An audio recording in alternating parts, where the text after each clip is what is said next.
안녕하십니까? 안녕하십니까? 항상 그렇지만 우리 김경수 대표님이랑 얘기하다 보면 시간 가는 줄 모르겠어요. 저도 그런 것 같습니다. 근데 얘기 못한 게 너무 많은데 벌써 3부야. 네, 반갑습니다. 닥터 개고생 시즌2 개원 아카데미. 오늘은 입지편 얘기를 하는데요. 너무나 감사하게도 우리 시즌1에 출연해주신 김경수 대표님께서 이번에도 함께 해주셔서 너무 감사드립니다. 이번에는 임대차 계약 얘기할 건데 할 말이 너무 많죠? 네. 먼저 소개부터. 네. 네. 안녕하십니까? 방금 이성근 원장님 통해서 소개받은 병원 개원 입지부터 계약 단계까지 토탈 서비스를 원스톱으로 제공하고 있는 광교 W스퀘어 공인중개사 대표 김경수라고 합니다. 반갑습니다. 네, 자신감 넘치고 패기 넘치고 열정이 넘치는 우리 김경수 대표님이랑 같이 일하면 뭐든지 다 될 것 같습니다. 자, 오늘은 이제 임대차 계약을 할 건데 사실은 할 얘기가 너무 많죠. 네. 일단 임대차 계약이 뭔지부터 설명을 해주세요. 사실 개원 입지를 결정을 하고 이제 뭐 임장 활동도 하고 그다음에 나중에 이제 결정이 되면 이 실질적으로 임대인과 실제 건축주 분하고 임대차 계약 또는 이제 매매 계약을 체결을 해야 되는데요. 그 계약이 서로 이제 협의를 해서 임차인 원장의 입장에서는 임차인 유리한 조건으로 계약을 이끌어내야 되기 때문에 사실을 그 병원 개원하는 그 생각을 고민하는 원장님들 중에서 이 임대차 계약은 상당히 중요한 부분이라고 생각이 됩니다. 그래서 이런 부분을 이 시간을 통해서 알아보도록 하겠습니다. 정말 중요한데요. 네. 이 임대차 계약을 어떻게 하는지는 진짜 계약이 실질적으로 이 어떤 결과를 초래할지를 결정하는 중요한 포인트 같아요. 그렇죠. 완전 키포인트 같고 사실은 이 대목은 이 영상은 여러 번 봐도 되는 영상이 될 것 같습니다. 아까 말씀 중에 임장 활동이라고 하셨는데 모르시는 분도 계실 것 같아요. 임장 활동 설명해 주세요. 네. 임장 활동은 뭐 어려운 부분은 아니고요. 병원을 이제 개원할 때 이제 알아보고 여러 가지 이제 뭐 미디어를 통해서 사전 조사를 한 다음에 어느 건물을 이렇게 선택을 했으면 현장을 직접 가보는 겁니다. 가봐서 앞에 이제 뭐 교통 상황이라든지 접근성이라든지 건물의 노출도라든지 주차장이라든지 그런 세부적인 부분을 직접 발품을 팔아서 확인하는 작업을 말씀드리는 겁니다. 네. 맞아요. 사실은 이제 계약하기 전에 단계가 훨씬 더 중요하죠. 여러 군데를 다녀서 이제 좋은 상가를 선택하는 게 가장 중요하고요. 근데 그와 더불어 중요한 게 이제 선택을 했고 계약을 어떻게 할 거냐 이게 중요한 건데 계약 잘못해서 손해 보는 사람이 꽤 많죠. 그렇습니다. 너무나 많습니다. 네. 네. 얘기해 주세요. 너무나 많아요.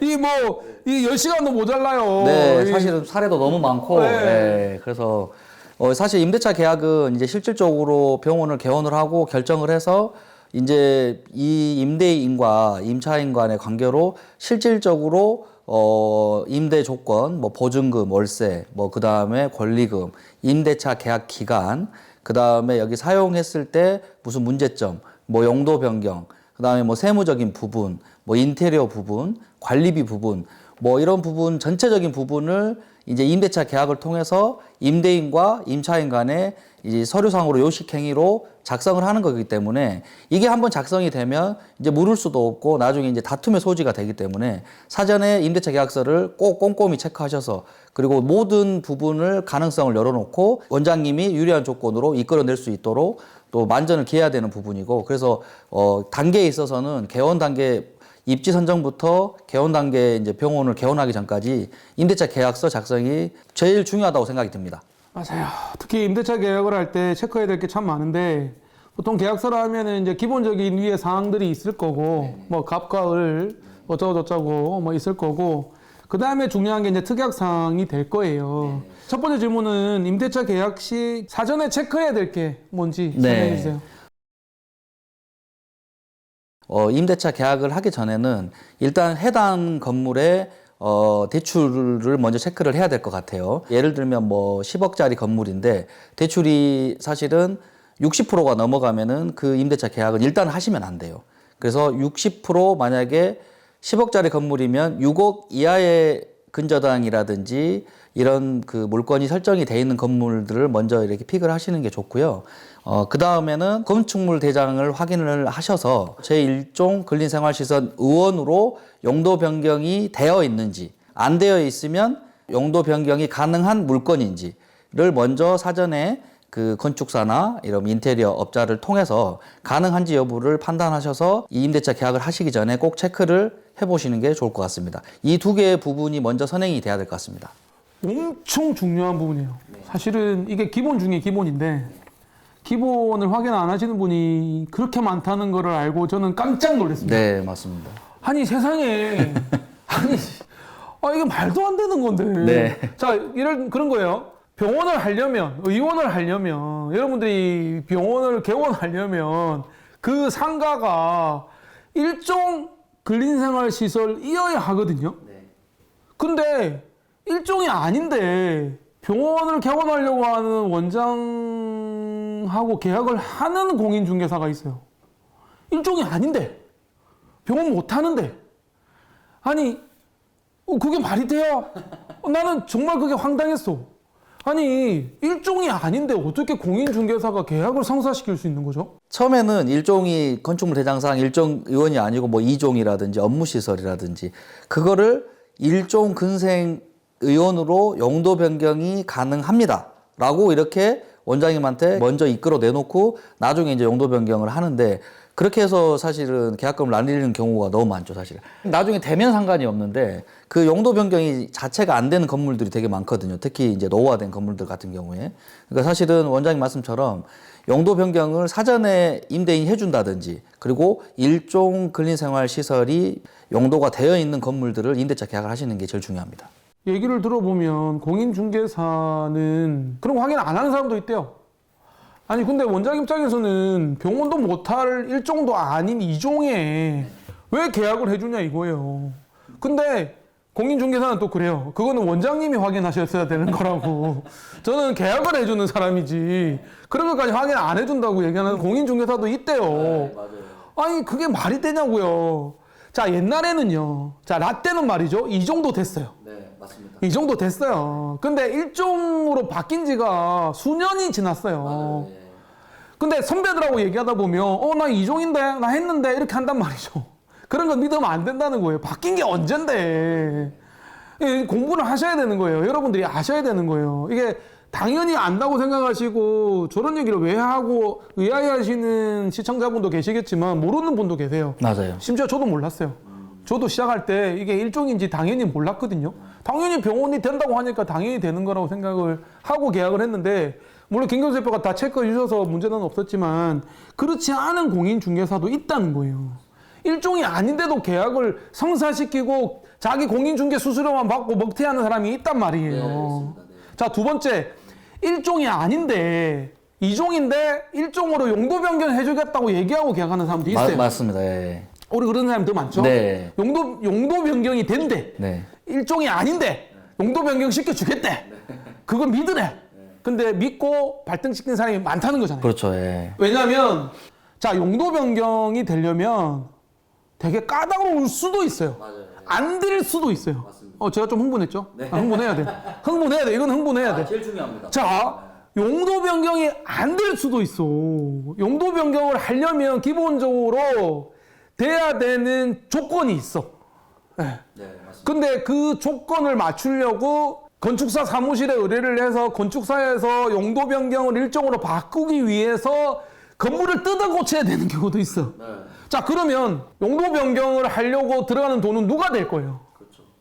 용도 변경이 이종이어서 용도 변경을 해야 된다라는 가정이 있으면 계약서에 명시를 해야 돼요. 네.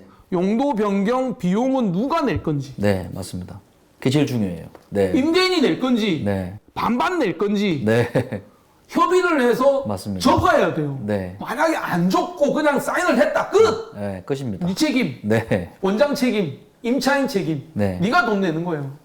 맞아요. 그렇게 당한 사람이 너무 많대요. 많아요. 진짜 이거 너무 억울해요. 이거 네. 너무 공인중개사 이거 잘못하고 있는 거 아니에요? 사실은 원장님 지금 엄청 이렇게 그 여러 번 말씀하시고 이렇게 하시는 게 이유가 분명히 있습니다. 왜 그러냐면 그 계약을 하고 돈이 들어가고 용도 변경이 안 되면은 그 돈을 회수를 할 수가 없어요. 특약사항에 기재를 하지 않으면. 근데 대부분 이 거래사항은 이제 저도 중개업을 하고 컨설팅을 하지만 중개업 하신 분들이 그게 꼭 발목이 잡히기 때문에 그 특약사항에 기재를 잘 안 하려고 합니다. 그리고 그거를 기재를 하고 비용 부담을 반반한다든지 임대인한테 전가를 시키면 대부분 계약을 안 해주세요. 이 보통 사례로 보면 중개업자들이 그 문구를 잘 안 적으려고 합니다. 그게 나중에 사실은 병원으로 들어와서 병원으로 사용을 하기 때문에 그 부분이 제일 중요한데 그 부분을 특이하게 기재를 않고 진행을 한다고 하는 컨설팅이나 중개업자는 그 계약을 진행을 안 하시는 게 좋아요, 무조건. 이후 여하를 막론하고 그 계약은 절대 진행을 하시면 안 됩니다. 반드시 용도 변경의 비용 부담을 기재를 하시고, 그리고 저 같은 경우에는 사전에 임대인한테 용도 변경을 해주라고 진행하는 게 훨씬 좋아요. 뭐 계약금을 걸지 않고. 그러면 서로 다툼의 여지도 없고, 그 다음에 원장님도 비용 세이브도 할 수 있기 때문에 그렇게 진행을 하는 게 맞는 것 같습니다. 네. 자, 그러니까 쉽게 얘기하면 2종이면 계약하지 마요. 네. 1종만 하세요, 1종만. 맞습니다. 근린생활실에서 1종이 아니면 쳐다도 보지 말라고요. 맞습니다. 예. 그게 제일 쉬워요. 네. 그게 제일 확실하고. 자, 근데 너무 마음에 들어가지고 상가가 너무 마음에 들어서 2종인데 상가를 계약하고 싶으면 특약사항에 넣으시라고요. 맞습니다. 그 용도 변경을 해준다. 네. 그래야 계약을 한다. 맞습니다. 용도 변경이 안 되면 이거는 계약 무효다. 손해배상 청구를 받는다. 이런 문구를 넣으셔야 돼요. 맞습니다. 안 넣어서 계약금 날리고 돈 못 받는 사람 많다. 맞습니다. 자, 두 번째. 네. 아까 대출 얘기하셨는데 네. 이제 근저당 확인하시고 대출이 아까 60% 이상이면은 계약하지 말라. 시세 보류하라 얘기잖아요. 그렇죠. 예, 시세 대비. 자, 그 이유가 좀 더 얘기를 하면 워낙 중요해서 얘기를 해요. 만약에 10억짜리 건물인데 떼 보니까 근저당이 60% 이상 잡혀 있어. 네. 이 사람이 이 상가를 담보로 7억을 빌렸어. 네. 그럼 70억의 담보야. 그렇죠. 그런 데는 들어가지 말라는 거죠. 네. 왜요? 아, 일단은 뭐 시세가 10억인데 근저당이 7억 이상 잡혀 있으면 일단은 임대차 계약을 할 때 원장님들이 보증금을 뭐 1억 내지는 뭐 3억 이렇게 억 단위로 내고 들어가는데 원장님 말고 다른 임차인도 보증금이 그 건물에 들어있을 거란 말이죠. 그러면 시세가 만약에 이를테면 10억인데 대출이 7억이 받아져 있고 내 보증금도 2억. 또 다른 임차인들 뭐 음식점이라든지 학원이라든지 거기에 분명히 보증금이 뭐 1억 내지는 몇 천만 원씩 다 들어가 있을 텐데 그러면은 시세는 10억인데 그 보증금하고 그 대출 금액 합산이 10억이 넘습니다. 그러면 나중에 만에 하나 그분이 사업이 잘못돼서 그 건물의 경매가 넘어가면 이제 건물 시세 가격에 유찰이 되기 시작하면 20%씩 이렇게 감가가 되거든요. 그러면은 원장님이 이 보증금 2억을 낸 거를 100% 회선할 수 있는 경우가 생기기 때문에 시세 대비 60% 이상이 근저당이 은행에서라든지 근저당이 잡혀 있으면 그런 물건은 절대 들어가시면 안 돼요. 나중에 보증금을 날릴 수도 있습니다. 보증금 못 받는다는 거예요. 네. 예. 예를 들면 10억짜리 건물에 근저당이 70% 잡혀서 은행에서 만약 이 사람이 부도가 나가지고 이게 경매로 넘어가 버리면 일단 10억을 못 받는 가능성이 많고 그러면은 담보로 잡혀 있는 돈 먼저 빼주고 남은 돈 가지고 임차인들 보증금을 나눠줘야 되는데 원장님이 만약에 2억을 보증금으로 2억 걸어 놓으면 2억 다 못 받는 거예요. 심지어 10원도 못 받을 수도 있어요. 네, 맞습니다. 그러면 2억 날라가는 거예요. 그 위험한 건물에 들어가면 안 된다는 거예요. 맞습니다. 자, 그런데 그 건물이 그 상가가 위험한지 안 한지를 여러분들이 알 수 있냐? 없습니다. 모르죠. 예. 왜냐면 그 건물의 시세 판단을 못 해요. 그러니까요. 그리고 또 하나 이 대목에도 중요한 건 만약에 등기부등본이나 건축물 대장을 뗐을 때 만약에 가압류가 걸려 있는 건물이다. 네. 절대 들어가시면 안 돼요. 네, 그냥 들어가시면 안 돼요. 얘기해 주세요. 네. 그래서 사실 이제 그 경매가 넘어갈 수 있는 이제 건물에 담보가 잡혀 있는 것 중에 뭐 근저당이라든지 뭐 가압류라든지 그 다음에 뭐 소유권 보존이 가등기가 되어 있다든지 대표적으로 근저당 말고 가압류나 사실 가등기가 되어 있는 건물들은 일단은 들어가시면 무조건 안 됩니다. 왜 그러냐면 보증금을 2억을 넣고 그 건물이 경매가 넘어가면 다른 임차인들의 보증금을 합산하는 금액이 전체 시세 금액보다 넘어가 버리기 때문에 원금을 훼손할 수 있는 부분이 당연히 생기고요. 원금을 한 푼도 못 받을 경우도 생깁니다. 그리고 가압류나 가등기는 그 다른 채권자들한테 또 얼마의 그 빌려 있는 돈이 한정이 안 되기 때문에 이 경매가 넘어갔을 때 그 사람들 먼저 변제를 해줘야 됩니다. 그래서 원장님들의 보증금을 날릴 수 있는 가능성이 절대적으로 높고 가압류나 가등기가 되어 있는 건물은 일단은 무조건 배제를 시키는 게 좋습니다. 들어가면 안 돼요. 그것도 한마디로 말하면 가압류 가등기 들어가면 안 돼요. 그 건물 아예 쳐다도 보지 마요. 맞습니다. 예. 근데 그 건물이 가압류인지 근저당이 몇 프로 설정되어 있는지는 전문가의 도움을 받으셔야 돼요. 예.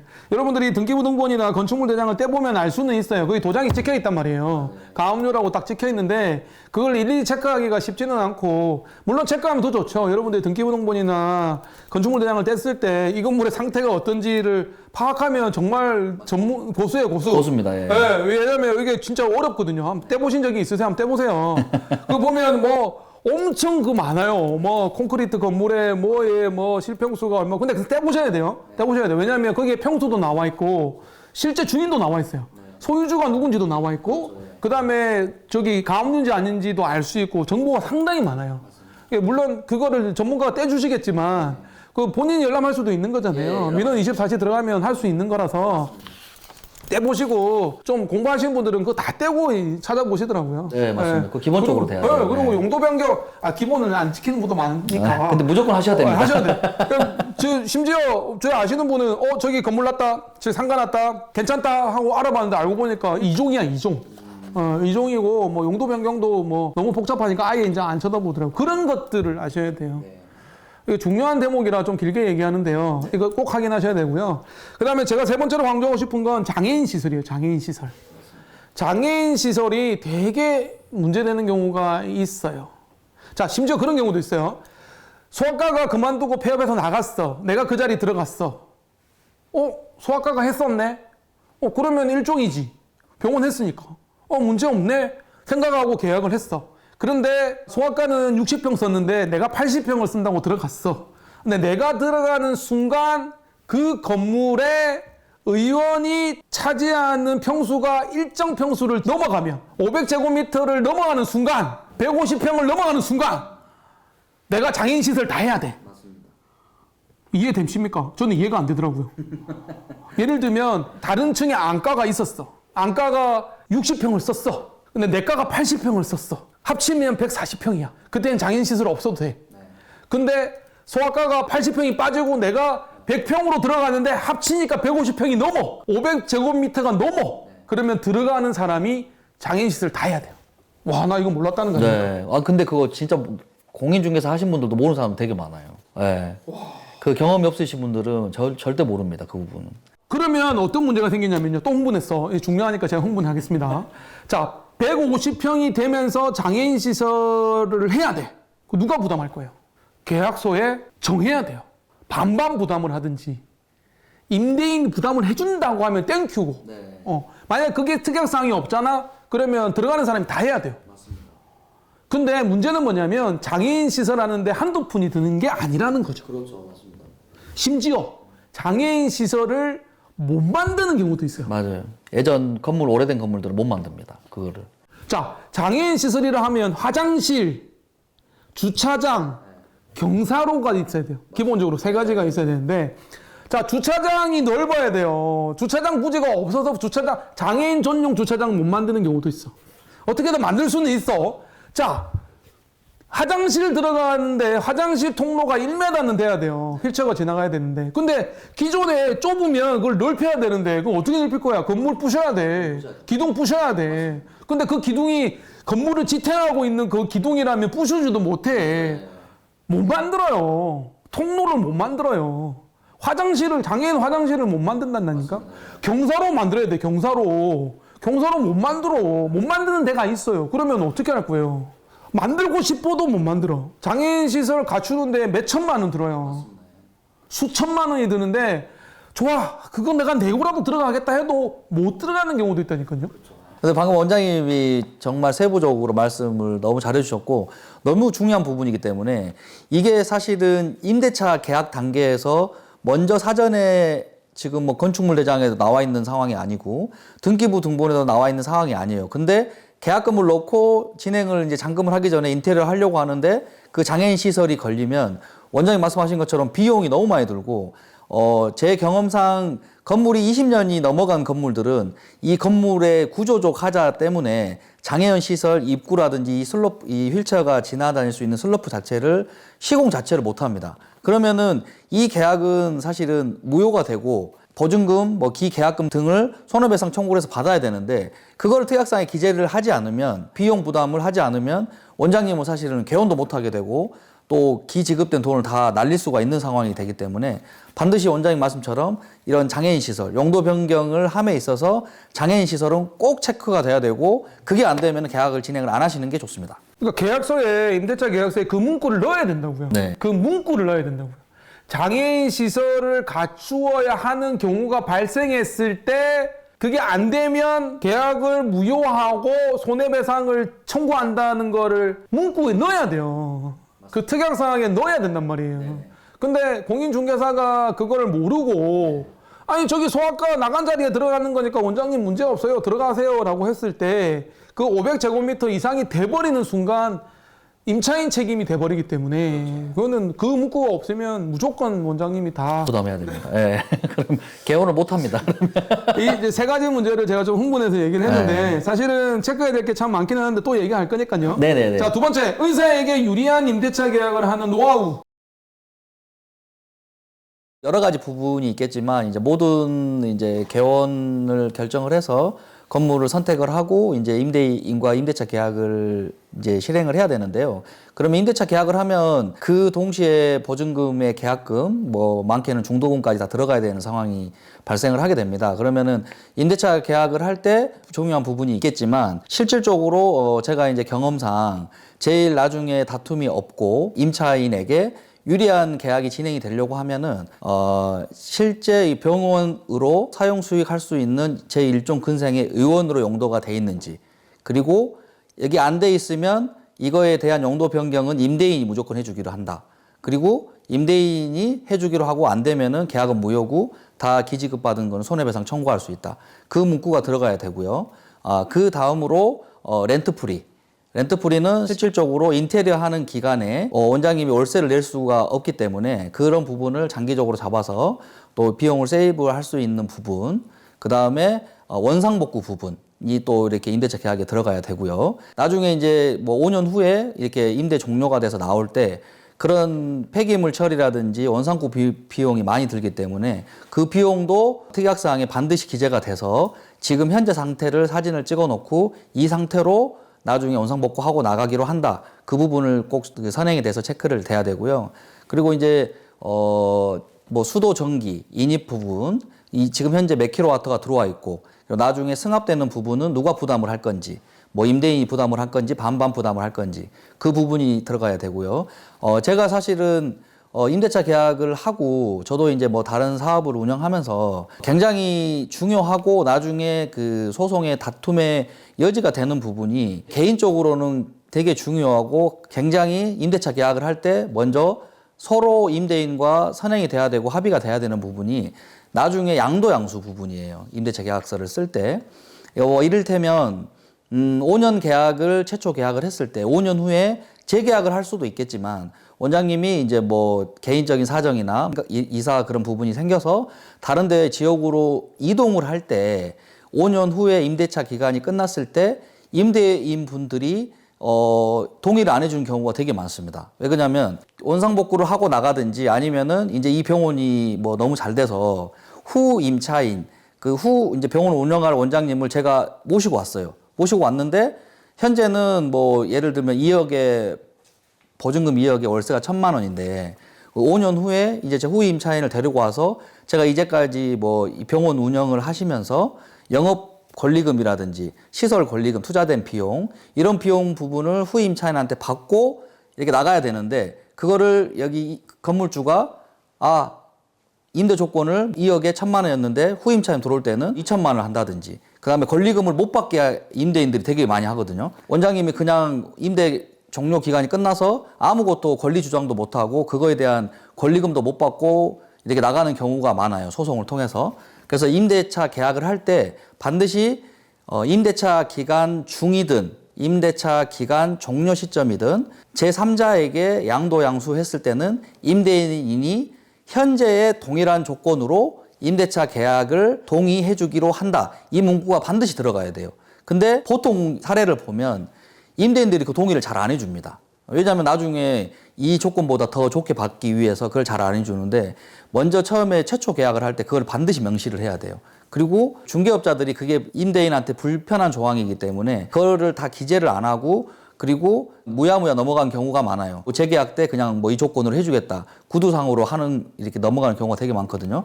반드시 임대차 기간 중에 양도 양수 시, 임대 종료 시 양도 양수, 삼자한테 양도 양수에는 임대인이 동일한 조건으로 임차 조건을 동의를 해준다. 그 문구가 반드시 들어가야 됩니다. 안 그러면 원장님이 경제적으로 손해를 너무 많이 보게 돼요. 나중에 운영을 하다가 또 이렇게 옮길 수도 있고 권리금 받고 나가야 되는 상황도 있을 수 있으니까 그 부분을 반드시 체크를 하시고 임대차 계약서를 할 때 사전에 명시를 꼭 해주시기 바랍니다. 이 질문은 굉장히 중요한 질문이잖아요. 이사에게 유리한 임대차 계약을 하는 노하우. 이거는 안 가르쳐 줘야 되는 거 아니에요? 다 공개할 거예요. 원장님 때문에 공개 다 해드리겠습니다. 진짜? 알겠어요. 노하우가 상당히 많고, 사실은 이제 여러분들도 많은 케이스를 좀 접했으면 이제 좀 아실 텐데, 제가 공인중개사 김경수 대표님한테 하나하나씩 제가 여쭤보겠습니다. 일단 양도양수 얘기는 이제 충분히 해주셨어요. 네네. 근데 이제 재밌는 건 사실은 우리가 개원을 할 때 폐업을 하거나 양도양수까지는 생각 안 하는 경우가 많은데 너무 많죠, 사실. 그런 준비까지 해야 된다는 얘기잖아요. 네. 네, 그래서 좋습니다. 양도양수 얘기는 충분히 하셨고, 자, 아까 렌트프리 얘기를 먼저 하셨어요.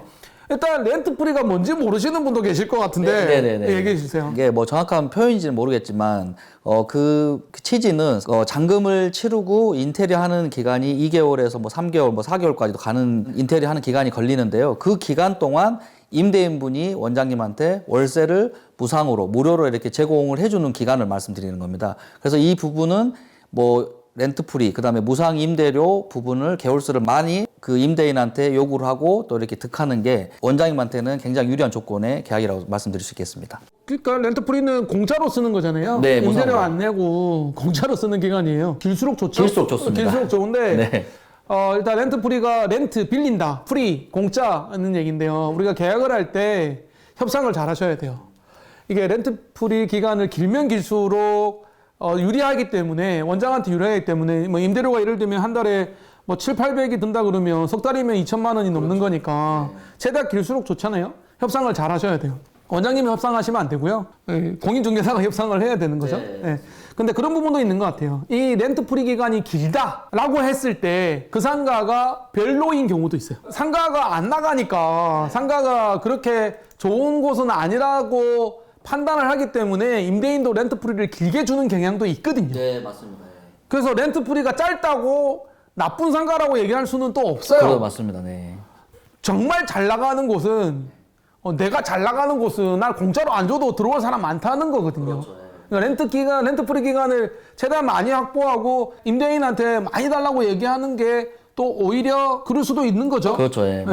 그리고 두 번째, 렌트프리 기간하고 관련돼서 오해하시는 것 중에 하나가 뭐냐면 관리비도 공짜라고 생각을 하세요. 맞아요. 아니죠? 네, 아닙니다. 네, 네. 얘기해 주세요. 계약서 작성을 할 때 임대인하고 협의를 해서 뭐 렌트프리 기간을, 무상 임대료 기간을 뭐 2개월에서 뭐 5개월까지 얻어서 계약을 했는데 나중에 꼭 무슨 문제가 생기냐면 이 특약사항에 기재를 하지 않으면 원장님들이 그 공사 기간 동안에 전기도 쓰고 물도 쓰고 이제 인테리어 하면서 여기에 이제 관리비, 기본 관리비도 있을 거고 실질적으로 관리비가 발생을 하는데 그 관리비까지 무상으로 생각하는 원장님들이 많아요. 그리고 사실 제 경험상 그 렌트프리 기간에 관리비를 이 특약사항에 기재를 안 해놔가지고 임대인하고 처음에 개원하기도 전에 오픈하기도 전에 임대인하고 뭐 소송도 걸리고 그 관리비를 임차인은 못 냈겠다, 임대인은 내야 된다 이런 부분을 경험이 많은 중개업자가 반드시 짚어서 이 기간 동안에 관리비는 원장님이 부담을 하는 거다. 그리고 특이하게 꼭 기재를 해주셔야 됩니다. 그래야 나중에 임대인하고 다툼의 소지가 없습니다. 그리고 렌트프리 기간에 관리비는 내셔야 돼요. 네, 실질 쓰는 거기 때문에. 네. 왜냐면 인테리어 공사하는 동안에는 그거를 하는 거잖아요. 사용하는 거잖아요. 그래서 임대료는 공짜지만 그 관리비는 기본적으로 나가는 거기 때문에 그것까지 공짜로 받으시려면 임대인이 낸다는 특약 사항을 넣으셔야 되는데, 근데 그것까지 요구하면 임대인도 화나서 계약 안 할 것 같기는 해요. 줄 건 좀 줘야 되고 받을 건 받고 하는 게 필요할 것 같고요. 네, 맞습니다. 자, 세 번째 얘기하고 싶은 건 임대료 상승률입니다. 사실은 의사한테 유리한 임대차 계약을 하는 노하우 중에 저는 그 임대료 상승률이 되게 중요하다고 생각을 그렇죠. 하거든요. 예. 제가 김경수 대표님한테 되게 감사했던 게, 나중에 나오겠지만 상가 임대차 보호법이라는 게 있어요. 그러니까 우리가 상가를 임대한 사람, 소상공인들을 위해서 보호하는 법이 있단 말이에요. 근데 의원은 대부분 보증료와 임대료가 높기 때문에 지역마다 그 환산보증금이 달라서 상가임대차 보호법의 금액이 다르지만 통상적으로는 해당이 안 돼요. 해당이 안 된다는 건 뭐냐면 상가임대차 보호법에 적용이 되면 주인이 임대료를 올릴 수 있는 퍼센테이지가 제한이 돼 있단 말이에요. 근데 상가임대차 보호법에 해당이 안 된다면 보호를 못 받는다는 건 무제한으로 올려도 된다는 거거든요. 그렇기 때문에 계약을 할 때 특히 특약사항에 임대료 상승률을 몇 프로 이상 하지 않는다라는 특약사항이 무조건 들어가야 돼요. 원장님 이제 그 경험을 해보시고 그게 엄청 중요한지를 아시기 때문에 지금 엄청 강조를 해주셨는데요. 원장님 말씀처럼 사실은 도심권에 가시성 좋고 좋은 물건이면 상가 임대차 보호법 범위 안에 대부분이 들어가지 않습니다. 근데 이제 보통 원장님들은 경험도 없고 일반 임차인들은 뭐 이렇게 경험이 없고 이제 뭐 이렇게 구두상으로 들었을 때 임차료는 계약 기간이 끝나고 재계약 때는 무조건 5% 이내에 올릴 수 있다. 그래서 5%로 생각하는 원장님들이나 임차인들이 되게 많아요. 근데 절대 그렇지 않고요. 이 서울이면 서울, 그 다음에 뭐 과밀 억제권역, 용인, 수원시, 그리고 기타 지역으로 해서 상가 임대차 보호법상의 보증금 환산 가액의 범위가 있습니다. 그 범위 내에 들어와야지만이 상가 임대차 보호를 받을 수 있고 재계약 시에 5% 이내에 서로 협의할 수가 있어요. 근데 대부분 원장님들이 개원하신 지역들은 또 메인 지역이고 또 이렇게 임대료가 높은 지역이 많기 때문에 그 부분을 임대차 계약서에 뭐 이를테면 최초 계약을 5년을 했을 시 5년 이후부터 뭐 7년 차, 10년 차까지 이렇게 해서 반드시 그 퍼센트지를 5%면 5%, 3%면 3% 이렇게 해서 특약사항에 반드시 기재를 해줘야 돼요. 근데 보통 중개업 하신 분들이 컨설팅 하신 분들이 대부분 이렇게 기재하는 경우가 많습니다. 물가적, 경제적 상승률을 감안해서 서로 협의할 수 있다. 이렇게만 적어 놓으면 대부분 원장님들이 임차한 물건들이 상가임대차 보호법에 안 들어가기 때문에 재계약 시, 그 다음에 최초 계약 종료 시에는 5%가 아니고 10%, 20%, 30% 진짜 악덕 임대인 같은 경우에는 뭐 지금 금액에 더블로 올릴 수도 있는 경우가 많기 때문에 그때는 어떻게 법적으로 이렇게 구제받을 수 있는 부분이 없기 때문에 사전에 재계약 시에는 5% 이내, 3% 이내로 퍼센티지를 명시를 해서 반드시 계약을 사전에 특약사항에 기재를 하셔야 됩니다. 이거는 되게 중요한 문제라서 제가 흥분해서 얘기를 안 할 수가 없는데요. 아까 용도 변경 얘기할 때도 흥분했고 장애인 시설 얘기할 때도 흥분했고 가압류 뭐 근저당 60% 얘기할 때도 좀 흥분했는데 저는 이것도 굉장히 중요하다고 생각을 해요. 자, 다시 한번 강조드리면 중요한 건 반복해야 되잖아요. 자, 여러분들이 상가임대차 보호법을 모른다. 상가임대차 보호법이 뭔지 모르겠다. 그러면 이 영상 끊으시고요. 그거부터 공부하세요. 환산보증금이 뭔지 모르겠다. 그러면 영상 더 보지 마시고요. 그거 공부하셔야 돼요. 사실 제가 2부에서도 말씀드렸지만 공부 좀 하셔야 되거든요. 공부하고 오셨죠? 자, 공부하고 오셨다고 보고 자, 환산보증금이 계산하는 방법이 있잖아요. 월세 곱하기 100 플러스 보증금. 자, 그러면 예를 들면 800만 원이라고 칩시다. 800만 원 곱하기 100 8억이죠. 보증금 2억. 네, 10억. 10억이죠. 네. 자, 10억입니다. 네. 근데 그 상가임대차 보호법에 적용되는 금액이 얼마냐? 지역마다 다르죠. 공부하셨죠? 서울, 뭐 경기 다 다릅니다. 부산, 인구 과밀 지역 다 다릅니다. 최고 높은 게 6억 9천인가요? 서울이 9억입니다. 9억입니까? 네네네. 네, 9억이고 수원이 6억 9천인가요? 6억 9천, 네. 6억 9천이죠. 네. 저는 6억 9천 안에 들어야 되거든요. 네. 자, 그런데 10억이란 말이야.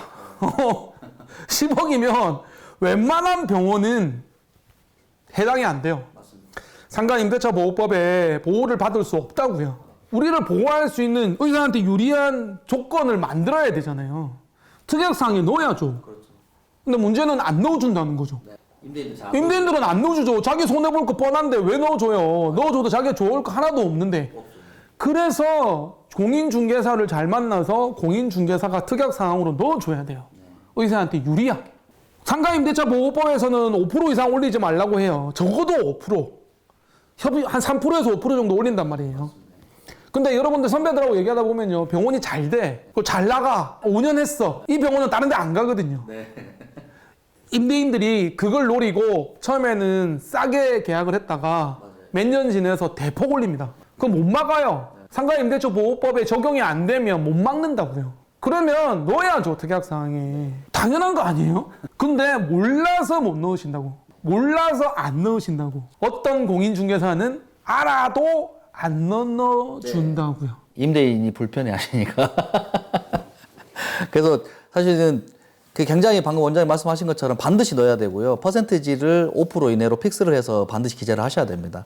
근데 대부분 부동산 중개업 하신 분들이라든지 컨설팅 하신 분들이 임대인 눈치도 봐야 되기 때문에 5년 이후에는 그냥 뭐 물가 상승률에 의해서 서로 협의할 수 있다. 이렇게로만 넣거든요. 근데 그런 계약을 절대 하시면 안 돼요.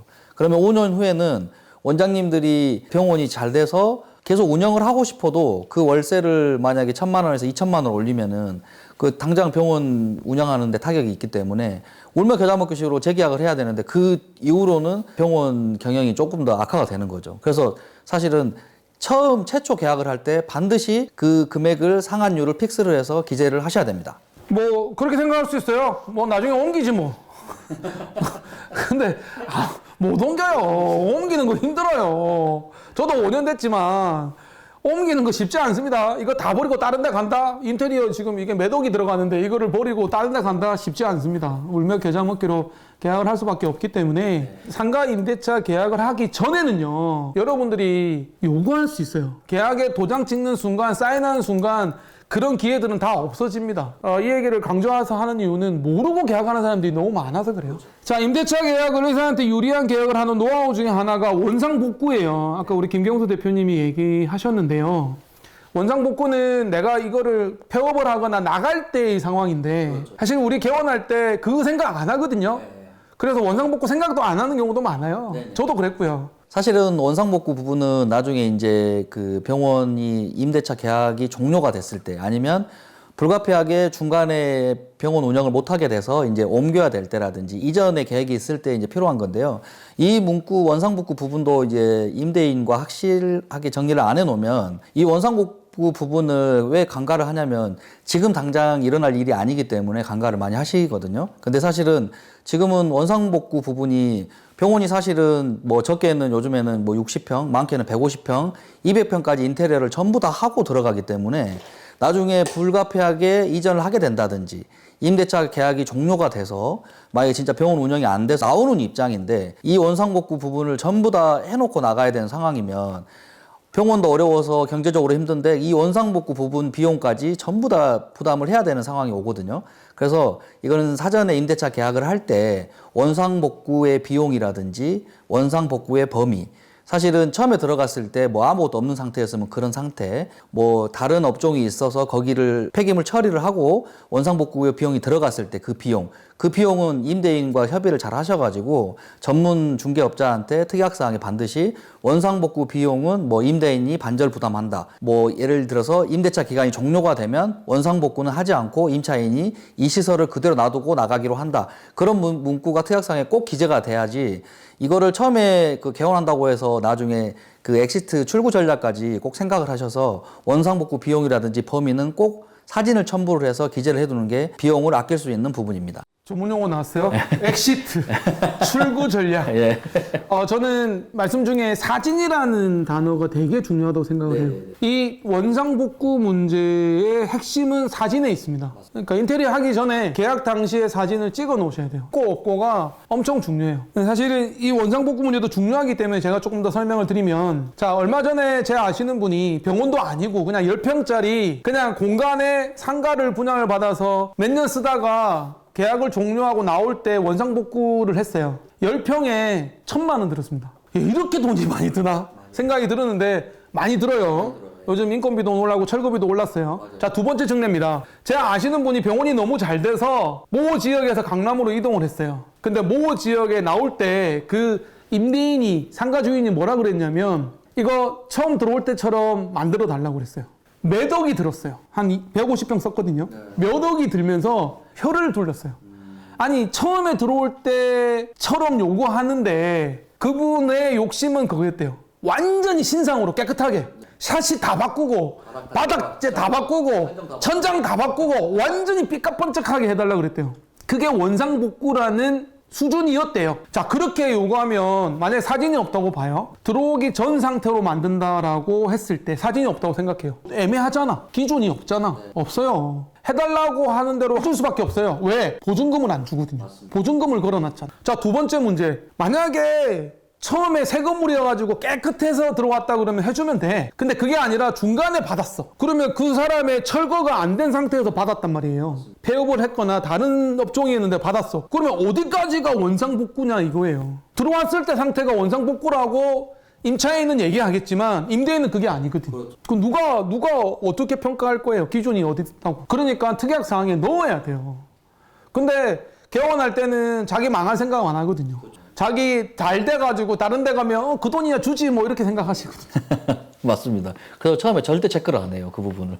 진짜 안 해요. 네. 다음 얘기는 전력량입니다. 전력량. 네. 자, 임대차 계약을 잘하는 노하우가 전력량인데 사실 저는 이게 그렇게 중요하다고 생각 안 했거든요. 근데 인테리어 하시는 분은 엄청 중요하게 강조하시더라고요. 맞아요. 얘기해 주세요. 네. 그 사전에 이제 뭐 여러 가지 체크를 하고 병원 운영을 했을 때 그 병원 운영을 함에 있어서 필요한 그 기본적인 전력 양이 있습니다. 뭐 과별로 좀 다르기도 하겠지만 또 의료 장비에 따라서 또 쓰는 전력 양이 다르기 때문에 사전에 사실을 이 건물에 인입되어 있는 총 킬로와트 수, 전력량을 체크를 하고 그리고 임차 공간, 원장님이 병원을 개원하는 그 공간에 또 평수 대비 배당되는 전력량이 분명히 있습니다. 그거를 사전에 중개업 하신 분들이 체크를 해 주셔야 되고 그거를 체크를 하기 위해서는 인테리어 하신 분하고 그 대표님하고 동행을 하셔서 이 병원은 인테리어 했을 때 얼마 정도의 전력량이 필요하겠다. 그거를 사전에 임대인하고 협의를 해서 만약에 내과를 예를 들어서 운영을 하는데 40kW가 필요하다. 근데 여기 그 건물에 들어와 있는 전력량은 20kW밖에 안 되는 거죠. 그러면 20kW를 승합을 해야 되는 상황이 발생을 합니다. 그러면 그 승합에 대한 비용은 임대인이 낼 건지 임차인이 낼 건지 그거를 분명히 계약서에 명시를 하셔서 실질 전기 쓰는 비용보다 승합이 됐을 경우에는 킬로와트 수를 명시를 하셔서 그 비용을 부담을 주체가 누가 하는지 그거를 임대차 계약을 하기 전에 사전에 체크하셔서 반드시 특약사항에 기재를 해주시는 게 좋습니다. 김경수 대표님을 만나시면 다 해주실 거예요. 다 해주실 건데 제가 이제 하도 증례가 많아서 좀 강조해서 전력량에 대해서 말씀을 드릴게요. 자, 이 건물은 뭐 예를 들면 5층짜리 건물이라고 쳐요. 이 건물에 들어오는 전력량이 75kW라고 가정을 해요. 보통 그 정도래요. 근데 전력량은 선착순이거든요. 먼저 임대한 사람이 끌어당기는 만큼 쓸 수 있어요. 근데 내가 들어갔는데 75kW 중에 남은 전력량이 20kW밖에 안 남았다. 자기가 필요한 건 40인데 20밖에 안 남았으면 나머지를 증설을 해야 되잖아요. 그럼 그 돈 누가 낼 거예요? 그걸 협상해서 특이하게 넣어야 된다는 거예요. 자, 그러면 그 돈이 작으냐? 작지 않다는 거예요. 자, 내가 만약에 40kW가 필요한데 증설을 해야 돼. 그럼 한국전력에 전화해야 되잖아요. 한국전력에 전화하는데 보니까 75는 더블밖에 안 된대요. 150kW로 증량해야 되는 거예요. 내가 필요한 20만큼만 더 증량이 안 된다고요? 그러면 75에서 더블로 150을 가야 되는데 그러면 그만큼의 전력량이 들어오려면 필요하면 전선이 필요한 거고 그 전선을 더 굵어야 되고 더 필요한 그럼 그 돈을 누가 낼 거냐고요. 몇 천만 원 된다고 몇 천만 원. 자, 그 다음에 두 번째 상황이에요. 제가 아시는 정형외과 의사가 그랬어요. 자, 자기가 나중에 의료장비를 나중에 샀어. 인테리어 공사가 끝났어. 근데 내가 CT를 넣기로 했어. CT를 넣었는데 거기가 킬로와트 수가 엄청나게 들어왔어. 이게 전력량이 엄청 필요한 장비야. 그러면 다시 공사를 해야 돼. 인테리어 다 뜯어야 돼요. 다 뜯고 전선공사 다 다시 해야 돼요. 자, 세 번째 문제. 오케이. 이게 내가 돈 다 내고 내가 증설을 하기로 했어. 그러면 이제 증설 공사를 해야 되잖아. 그러려면 전기를 차단해야 되잖아요. 다른 층에 있는 전기가 일시로 차단된단 말이에요. 그 피해를 원장님이 다 주셔야 돼요. 예를 들면 횟집이 있었어. 산소가 끊어졌어. 고기 다 죽었어. 원장님이 내셔야 되고 IT 회사가 있었어. 갑자기 새벽에 공사, 주로 새벽에 하니까 새벽 공사하다가 차단돼가지고 분명히 공사한다고 꺼놓고 하랬는데 안 꺼놓고 가가지고 완전히 PC 파손돼서 자료 다 날리면 그 피해 보상 원장님이 하셔야 되는 거예요. 전력량 쉽게 볼 문제가 아닙니다. 인테리어에서는 엄청 중요하게 생각하시더라고요. 네. 그래서 방금 원장님 말씀처럼 그거를 사전에 공인중개사 분도 체크를 못 할 수 있어요. 왜냐하면 그쪽이 전문가가 아니라서 임대인 말만 믿고 여기 건물에는 뭐 몇 킬로와트가 들어와 있다. 그것도 사실 불분명하거든요. 그래서 그쪽 분야에 이제 인테리어 하신 분, 대표님과 동행을 하셔서 그 한국전력이나 그 기관에 체크를 반드시 해서 이 건물에 들어올 수 있는 총 그 킬로와트 수가 또 있거든요. 사실 방금 원장님도 말씀해 주셨지만 저는 또 어떤 사례를 봤냐면 이 건물에 예를 들어서 100킬로와트밖에 못 오는데 원장님이 들어가서 뭐 한 3, 40kg를 더 써야 되는 상황이에요. 그러면은 승합을 2, 30kg를 해야 되는데 이 건물에 100kW밖에 못 들어오는 거죠. 그러면은 발전기 설치를 해야 됩니다. 발전기 설치는 최하 몇 천만 원, 뭐 억 단위까지도 들어가는 경우가 많아요.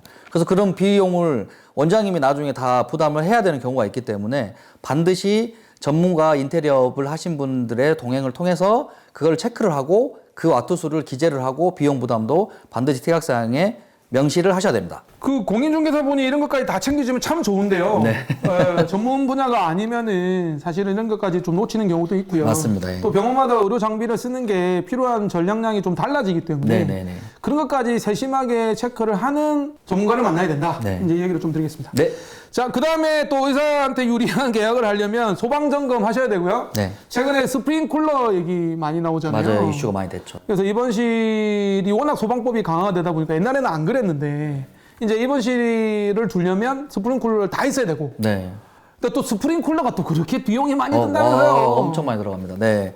그 지금 뭐 방금 원장님께서 말씀해 주신 것처럼 예전에는 사실은 이게 그 의료시설 말고 우리 보통 병의원이 개원을 해서 뭐 용도 체크를 해서 개원했을 시에는 그 건물에 소방시설 스프링클러가 설치가 안 돼 있는 건물들이 노후된 건물들은 많아요. 그러면 그게 사실은 안 돼 있어도 여기서 개설 등록이라든지 소방법에서 통과를 시켜줬는데 지금은 뭐 아시다시피 화재가 너무 많이 나고 그다음에 그 화재를 통해서 인명피해가 너무 많기 때문에 앞으로도 병원 개원을 하실 때는 이 건물에 스프링클러가 기존에 설치가 되어 있는지를 반드시 체크를 하셔야 돼요. 스프링클러 이게 설치하는 비용이 너무 많이 들어가고 이게 물탱크 설치부터 해서 선을 다 다시 따와서 전 건물에 설치를 해야 되기 때문에 적게는 몇 천만 원 그리고 많게는 수억으로 들어가기 때문에 그 비용을 원장님이 그 건물에 입점을 한다고 해서 그 비용을 다 부담해야 되는 경우가 생기기 때문에 사전에 전문가, 소방 전문가라든지 인테리어 전문가를 통해서 이 소방법에 적용이 되는지 스프링쿨러를 설치를 해야 되는 건물인지 아닌지 그리고 했을 시에는 비용이 얼마 드는지 그리고 그 비용은 원장님이 하실 필요가 없어요. 왜냐하면 무조건 임대인이 건물주가 반드시 해줘야 됩니다. 그 비용은. 나중에 분쟁의 소지가 되기 때문에 이 또한 사전에 임대차 계약을 할 때 꼭 명시를 해주셔야 됩니다. 이걸 모르면요. 소방점검이 언제 나오냐면 거의 보건소 개돌 신고하면 그때 소방점검이 나오거든요. 근데 인테리어 다 끝나고 소방점검이 온단 말이에요. 그때 와서 스프링쿨러가 안 돼 있으니 입원실을 둘 수 없다라고 얘기를 해버리시면 진짜 뭐 입원실을 무조건 둬야 되는 과라면 이거는 뭐 천지개벽할 일이에요. 네. 뭐 인테리어를 했는데 입원실을 못 두는 상황이 생기고 그러면 스프링쿨러 설치한다고 다시 뜯어야 되고 그 비용도 만만치 않거든요. 그래서 굉장히 좀 체크를 특히나 소방점검은 요즘에 최근에 굉장히 많이 강화됐기 때문에 체크할 필요가 있습니다. 사실 얘기하다 보면 끝이 없는데요. 우리 3부에 이제 마지막으로 몇 개만 더 얘기하고 4부로 넘어가야 될 것 같은데 의사한테 유리한 임대차 계약을 하는 노하우를 얘기하고 있고요. 우리 김경수 대표님이 책에서도 얘기를 몇 가지 했지만 일단 독점. 그 상가에 들어갔을 때 우리 가 말고 내 가가 들어가면 내 가 말고 다른 가는 못 들어오게 한다라는 독점 사항 또는 좀 더 폭넓게 얘기하면 통증에 관련되는 모든 과가 못 들어오게 한다. 예를 들면 내가 통증의학과로 들어가는데 정형외과, 재활의학과, 신경과, 신경외과, 통증의학과 다 못 들어오게 한다. 이런 독점을 해주면 참 좋아요. 엄청 좋죠. 현실적으로 좀 어렵긴 한데 그 독점 계약을 받으면 너무 좋습니다. 네. 정말 이러면 땡큐 하고요. 네. 그 다음에 이제 화장실도 사실 문제가 되는 경우도 많아요. 그렇죠. 예. 그러니까 내부에 화장실을 개설하려고 하는데 이게 공사가 밑에 층까지 이렇게 배관 공사를 해야 되잖아요. 그런 것도 조금 이렇게 특양사항에 넣어주면 좋은데 좀 얘기해 주세요. 네. 그 뭐 사례를 예를 들면 제가 이제 몇 개월 전에 병의원 이제 내과 원장님이 개원을 하셨는데 그 밑에 층이 스타벅스 커피숍을 운영을 하고 있었고 이제 내과 원장님이 3층을 2층에 스타벅스가 있었고 3층에 이제 내과 개원을 해야 되는 입장이었는데 저는 이제 그때 경험이 있기 때문에 태약상에 이제 기재를 해서 이 내부 만약에 화장실을 설치할 시에는 밑에 아래층에 스타벅스 임차인의 동의를 받아서 천정 공사를 해야 되기 때문에 그 동의는 임대인이 무조건 받아주기로 한다. 이렇게 계약을 하고 이제 진행을 했기 때문에 별 문제는 없었는데 그 다른 그 원장님 같은 경우에는 갑자기 인테리어를 하다 보니까 외부에 화장실이 있었지만 내부에도 이제 환자분들의 이제 편리성과 동선 때문에 내부에 화장실을 설치를 해야 되는 상황이 생긴 거예요. 막상 공사하신 분을 불러서 공사를 하려고 하다 보니까 밑에 층에 있는 임차인이 이 천정을 뜯고 하는 걸 동의를 안 해준 거죠. 그래서 이제 뭐 임대인한테라든지 중개업자한테 이제 원장이 얘기를 해서 이걸 얘기를 부탁을 해라. 근데 그걸 다 안 들어준 거예요. 그래서 결국에는 그대거 원장님이 실내 그 해당 층에 내부 화장실을 못 만들고 이제 개원을 해서 지금 운영을 하고 있는데 환자들이 엄청 불편을 겪고 있거든요. 그래서 반드시 내과나 정신과가 됐든 과별로 꼭 내부 화장실이 필요하면 아래층에 천정 공사를 해야 되기 때문에 그 공사를 할 때 아래층의 임차인의 동의는 반드시 건축주, 임대인분이 동의를 해주기로 한다. 그 부분을 꼭 TAC상에 기재를 하셔야 됩니다. 이 화장실 문제를 해결할 수 있는 부분은 있다고 해요. 인테리어에서는 이렇게 펌프로 해가지고 천장으로 빼가지고 이렇게 하는 방법이 있다고는 얘기는 하는데 이제 그 돈도 많이 들고요. 냄새도 나고 필터도 안 되니까 굉장히 번거롭기도 하고 그리고 특약상에 한마디 넣으면 해결될 수 있는 문제인데 그거 놓쳐서 생고생을 하시는 거잖아요. 맞습니다. 그러니까 좀 유리하게 계약을 할 수 있는 전문가를 찾으셔가지고 다 넣으셔야 돼요. 그리고 지금 몇 가지 얘기하고 있는 거 원장님들이 다 체크하셔야 되고요. 원장님들이 전문가가 되셔야 됩니다. 시간 관계상 마지막으로 하나만 더 얘기하고 3부를 마칠까 하는데 준공이 늦어져서 손해보는 경우도 있잖아요. 사실은 이제 신축 건물인 경우에는 준공이 안 난 건물에서 우리가 좋은 자리라고 생각하고 먼저 계약을 해버렸는데 준공이 늦어져서 손해를 보는 경우가 의외로 많거든요. 네. 이것도 특약상에 넣으면 되는 거죠? 네. 방금 원장님 말씀하신 것처럼 사실은 이제 기존의 건물이 있는 걸 들어가시면 뭐 그런 문제가 생기지 않는데 사전에 이제 선점하는 차원에서 건물을 뭐 70%, 80% 짓고 있는 공사 중인 건물을 임대차 계약을 하는 경우도 많습니다. 특히 신도시 같은 경우에가 이제 그런 경우가 많은데 이럴 때 사실은 그 건축주, 임대인 말만 믿고 중개업자 말만 믿고 계약을 해서 뭐 3개월 후에 준공이 될 것 같으니까 3개월 후에 잔금을 치르기로 한다. 근데 나중에 3개월이 갔는데 이 준공 허가가 건축 허가라든지 뭐 시청에 관공서 허가가 안 나서 안 나는 경우가 대부분 많아요. 절대 빨라질 수는 없고 늘어지면 늘어졌지 준공일 날짜가 항상 변동사항이 있기 때문에 잔금일을 저 같은 경우에는 그래서 특약사항에 잔금일을 뭐 3개월이면 3개월 반드시 픽스를 하지 않습니다. 그러니까 준공 전의 건물은 반드시 이제 어떤 문구가 들어가야 되냐면 임차를 했을 시 병원으로 사용 수익할 수 있는 상태, 그 상태에 잔금을 치르기로 한다. 이 문구가 반드시 들어가야 돼요. 날짜가 픽스가 된 게 아니기 때문에 실질적으로 원장님이 병의원을 사용 수익할 수 있는 상태가 잔금일이 되기 때문에 딜레이가 되더라도 원장님한테 피해를 최소화할 수 있고 또 이렇게 스케줄 짜시는데 그다음에 비용 이렇게 그 하는 스케줄에 있어서 기간을 짧게 잡을 수 있고 또 그리고 경제적으로 손해를 안 볼 수 있는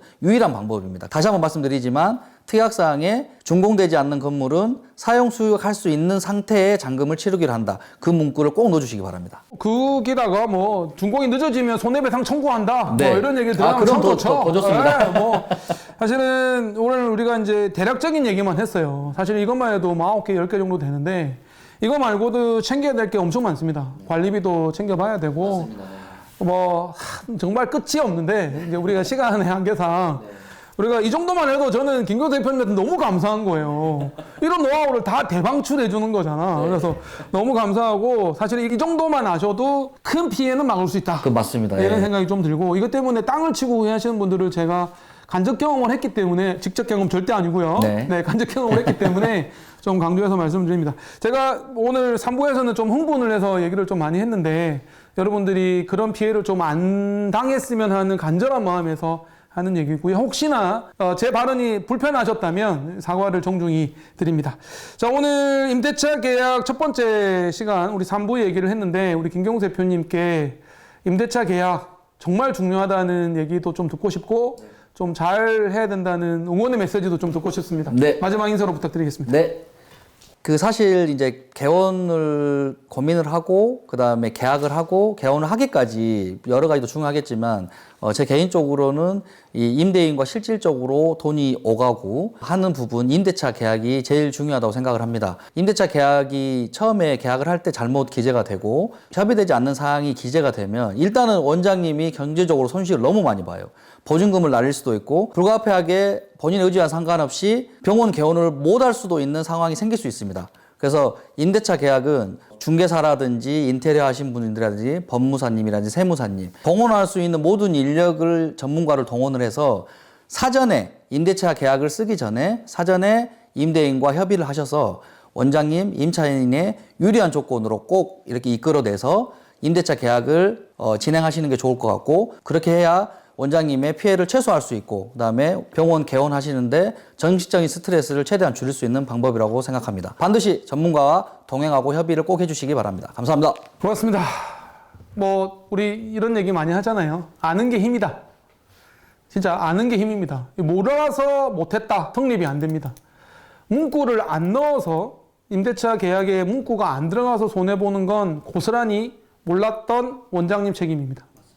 중개해주는 공인중개사 책임도 아닙니다. 거짓말 친 임대인 책임도 아닙니다. 몰라서 당한 당신 책임입니다.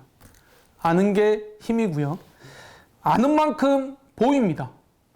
알아야 됩니다. 나중에 병원을 경영하다 보면 더 큰 문제가 생길 거거든요. 오늘 강의 들으시고 나 이거 못하겠다 안 하셔야 됩니다. 나 계산 환상보증금 상가임대차보호법 신경 쓰기 싫다. 개원하지 않으셔야 됩니다. 준비가 되셔야지 개원을 하시는 거고요. 만약에 내가 자신감이 좀 없다 싶으면 믿을 만한 전문가를 찾으십시오. 제가 항상 개고생에서 얘기 드리는 거지만 개원은 절대 혼자 하는 게 아닙니다. 믿을 만한 전문가와 함께 하실 때 멋진 개원이 되실 겁니다. 사고에서 뵙겠습니다. 네, 고맙습니다. 감사합니다.